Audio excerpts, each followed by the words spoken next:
Hello and welcome to the show that corporate HR departments definitely don't want you to see. That's right, we're diving headfirst into the murky waters of corporate manipulation. Over the next insert runtime, we'll be peeling back the layers of corporate jargon to expose the tactics some companies use to get employees to, shall we say, go the extra mile. Understanding these tactics, their psychological underpinnings and real-world examples can help you navigate workplace dynamics more effectively, because knowledge is power, and frankly, it's also deeply entertaining to see how some of these companies operate. So buckle up, grab your employee handbook, you know, the one they make you sign but never actually read, and let's get started. 1. Employees are our greatest asset, or are they? The classic employees are our greatest asset line. It's the corporate equivalent of saying, I love you after a particularly good tax return. Sure, it's nice, but the sentiment often rings hollower than a motivational speaker's promise of unlimited potential. Take Amazon, for example. Jeff Bezos, a man who could buy and sell most countries' GDPs several times over, once famously said, I'd rather interview 50 people and not hire anyone than hire the wrong person. Now, that sounds reasonable, even admirable, until you consider the reports of grueling work conditions and relentless pressure faced by many Amazon warehouse employees. They'll happily extol the virtues of human capital while simultaneously treating employees like disposable cogs in a giant profit-generating machine, because nothing says we value you like a passive-aggressive reminder to clean up your lukewarm, lean cuisine splatter. 2. The we're a family fallacy. The company family. It's a concept designed to foster a sense of belonging, loyalty, and the unshakable belief that your boss is just a slightly more successful, slightly less fun version of your cool uncle. Except, of course, when it comes time to divvy up the inheritance, aka the profits. Take Wework, the poster child for corporate Kool-Aid consumption. Founder Adam Newman, a man whose beard alone could house a small family of woodland creatures, famously declared, Wework is much more than a company, it's a movement. A movement, perhaps, towards a world where employees are encouraged to blur the lines between work and life so effectively that they forget which one they're supposed to be living. The reality, of course, is that companies are not families, they are businesses with bottom lines and shareholders to appease. 3. The art of shared sacrifice and unequal reward. There's no I in team, but there's also no I in exploitation. And yet somehow some companies seem to have conflated the two. Teamwork, a concept as old as hunting and gathering, is a powerful tool for achieving shared goals, but it can also be weaponized to guilt employees into working longer hours, accepting lower pay, and generally prioritizing the collective good over their own well-being. Enter Elon Musk, a man who seems to have mastered the art of squeezing every last drop of productivity from his employees, often by framing it as a noble quest to save humanity. Now, I'm not saying that teamwork is inherently bad, but when the company's definition of we're all in this together translates to you're all in this together while I'm off launching myself into space, it might be time to start asking some tough questions. 4. Lofty goals, ground-level exploitation. There's something undeniably appealing about working for a company that claims to be making the world a better place. But what happens when the company's altruistic facade crumbles faster than a gluten-free cookie? Let's talk about Microsoft, a company that built its empire on the motto, don't be evil. But as Microsoft grew, so did its ambitions, and somewhere along the way, the lines between don't be evil and don't get caught started to blur. From controversial military contracts to allegations of anti-competitive practices, Microsoft has faced its fair share of criticism. And while the company continues to tout its commitment to various social causes, it's hard to ignore the growing chorus of voices questioning whether Microsoft's do no evil mantra is more marketing than morality. 5. The selfless leader and their not-so-selfless paycheck. The selfless leader, a rare breed indeed, often found gracing the covers of business magazines and delivering TED Talks with titles like Leading with Purpose or How I Learned to Stop Worrying and Love the Bottom Line, but mostly the bottom line. Take Travis Kalanick, the former CEO of Uber, who once said, "We're not in it for the money.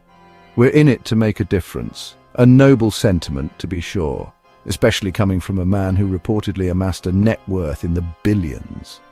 The lesson here? Be wary of leaders who are quick to downplay their personal gains. True leadership isn't about self-sacrifice. It's about creating a culture where everyone benefits, not just the person at the top. To our 6, a tale of two priorities. In the corporate world, the word stakeholder is often thrown around with the same reckless abandon as confetti at a company holiday party. It's a catch-all term designed to encompass everyone who has a vested interest in the company's success, from employees to customers to the environment itself. But let's be real. When push comes to shove, there's one stakeholder that often trumps all others: the shareholder. These elusive creatures, often depicted as shadowy figures in suits, huddled over stock tickers, wield an inordinate amount of power within a company. Take BP, for example. While BP was busy trying to salvage its reputation and appease its shareholders, the livelihoods of countless Gulf Coast residents hung in the balance. 7. We win together, we lose together, but mostly you lose. The "we're all in this together" narrative is a powerful one. It fosters a sense of shared purpose, of collective destiny, of being part of something bigger than oneself. It's the corporate equivalent of a rousing pre-game speech designed to ignite a fire in the belly and a willingness to run through walls or, spreadsheets. But what happens when the we starts to feel a lot more like an I? When the risks are shared but the rewards are not? Lehman Brothers, the now defunct investment bank, serves as a cautionary tale. In the years leading up to the 2008 financial crisis, CEO Richard Fuld fostered a culture of invincibility, famously declaring, "We are at war, we are in it to win." But when the house of cards came crashing down, it was the employees, not the executives, who were left holding the bag. 8. The work hard, play hard trap. The work hard, play hard culture.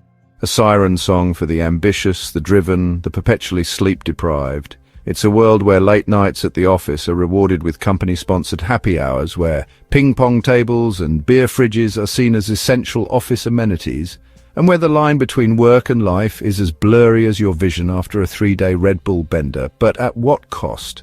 When work becomes your entire life, what happens to your passions, your relationships, your sanity? The work hard, play hard culture can be intoxicating, but it's important to remember that true balance comes from prioritizing your well-being, both inside and outside the office.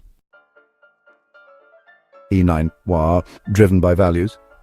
Unless those values interfere with profits.